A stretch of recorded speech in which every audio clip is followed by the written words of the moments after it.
हरे कृष्णा। राधे राधे सभी को पद्मा एकादशी या परिवर्तनी एकादशी की ढेर सारी शुभकामनाएं। भाद्रपद माह के शुक्ल पक्ष की एकादशी को पद्मा एकादशी या परिवर्तनी एकादशी कहा जाता है। कहा जाता है इस दिन श्री हरि करवट बदलते हैं, इसलिए परिवर्तनी एकादशी के नाम से यह एकादशी जाना जाता है। इस दिन हरि नारायण के साथ माँ लक्ष्मी की पूजा अर्चना की जाती है। कहा जाता है कि इस दिन जो भी कमल नयन हरे विष्णु की पूजा सच्चे दिल से करता है, उसके सभी पापों और कष्टों से उसको मुक्ति मिलती है और अंत में मोक्ष की प्राप्ति होती है और वैकुंठ धाम चला जाता है।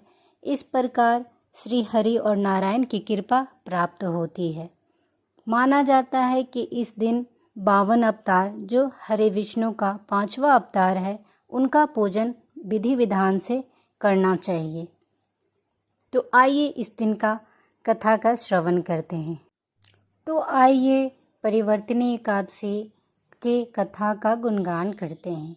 इस प्रकार युधिष्ठिर ने श्री कृष्ण जी से पूछा कि भाद्रपद माह के शुक्ल पक्ष की एकादशी का क्या महात्म्य है, आप विस्तार पूर्वक हमें बताइए। तो श्री कृष्ण जी कहने लगे कि इस एकादशी को करने से वाजपेयी यज्ञ कराने का फल प्राप्त होता है।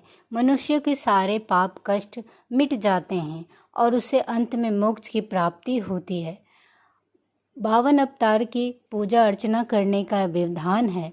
इस प्रकार पद्मा एकादशी या परिवर्तनी एकादशी के दिन जो भी मेरा 52 अवतार का पूजन करेगा, उसको सभी रोगों कष्टों से मुक्ति मिल जाएगी और उसके सभी पाप मिट जाएंगे और अंत में मोक्ष की प्राप्ति हो जाएगी। तो इस प्रकार पद्मा एकादशी का बहुत अधिक महात्म्य है। कहा जाता है कि त्रेता युग में बलि नाम का एक दैत्य था। वो सभी ब्राह्मणों का और सभी देवी देवताओं का पूजा विधि विधान से मंत्रों के उच्चारण के द्वारा बहुत अच्छे ढंग से किया करता था। ब्राह्मणों को भी सम्मान देता था, सभी लोगों को सम्मान देता था और वह काफ़ी प्रतापी था। माना जाता है कि वो सभी देवी देवता विष्णु शिव का बहुत अच्छे से उपासना किया करता था, मगर इंद्र से वो दुश्मनी रखता था। इंद्र से हमेशा वो बैर का भाव रखता था। इस प्रकार इंद्र के साथ सभी देवी देवता उससे काफ़ी परेशान रहने लगे। इंद्र के साथ इंद्रलोक पे वो अपना आधिपत्य जमा लिया। इस वजह से इंद्र और देवी देवता ग्रह नक्षत्र उसके वश में हो गए थे। इस वजह से इंद्रलोक उसके पास था। इस वजह से सभी लोग परेशान थे। एक बार इंद्र और सभी देवी देवता गए विष्णु जी के पास और उनका विधि विधान से पूर्वक किया, मंत्रों के उच्चारण से उनका पूजा किए सभी देवी देवता ने। इस प्रकार विष्णु जी ने कहा कि ठीक है, मैं आप लोगों की मनोकामना को पूर्ण करूंगा और बलि को उसके कर्मों का फल दूंगा। तो इस प्रकार विष्णु हरि जी ने 52 अवतार लिया, जो उनका 5वां स्वरूप अवतार के रूप से जाना जाता है।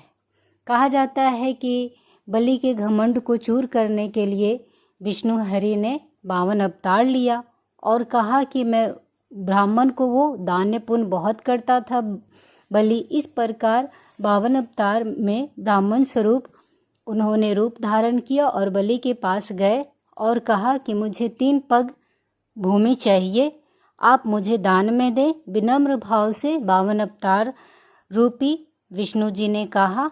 वो ब्राह्मणों को कभी मना नहीं करता था।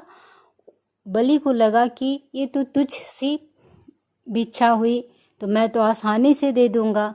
इस प्रकार उसने बहुत आसानी से मान लिया और 3 पग भूमि देने को तैयार हो गया। इस प्रकार श्री हरि विष्णु अपने स्वरूप को इतना बड़ा कर लिए, इतना अधिक भव्य रूप धारण कर लिया कि उन्होंने एक पैर से स्वर्ग को नाप लिया, एक पैर से पूरे धरती को नाप लिया। फिर उन्होंने कहा कि अब मैं तीसरा पग कहाँ रखूं।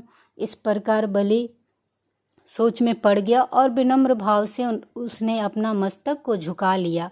इस प्रकार विष्णु जी जो 52 रूप धरे हुए थे, उन्होंने अपना पैर बलि के सर पर रख दिया और वो उस समय से पाताल लोक चला गया। इस प्रकार पाताल लोक में वो रहने लगा और विष्णु हरि का भक्त बन गया और 52 अवतार का विधि विधान से पूजा अर्चना किया और अंत में उसे मोक्ष की प्राप्ति हुई।